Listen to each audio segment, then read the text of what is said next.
मी अरुण घोडके. शिवचिंतन हे स्वराज्य आपले आहे. हा राजा आपला आहे. या राज्यातील धनदौलत, कायदे कानून आपल्या हितासाठी आहेत, असा विश्वास शिवरायांनी जनतेमध्ये निर्माण केला होता. त्यांनी सरंजामदारी मोडून काढली, वतनदारी नष्ट केली, जहागीरदारी संतुष्टात आणली.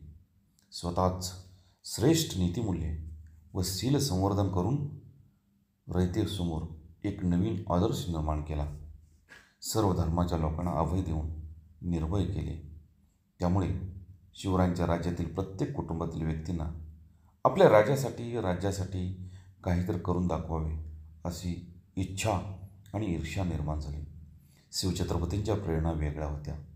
तत्कालीन राजे आणि राजेशाहीपेक्षा फार वेगळ्या होत्या.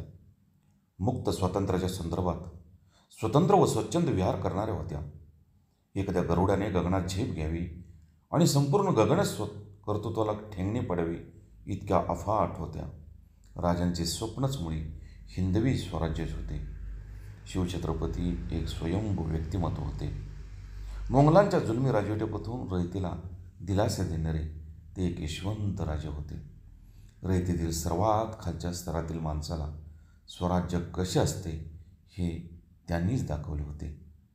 म्हणूनच राजा शिवछत्रपतीला युगप्रवर्तक असे म्हटले जाते.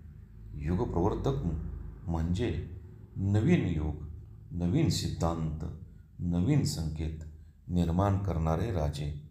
बहुत काय बोलणे. राम, कृष्ण, हरी.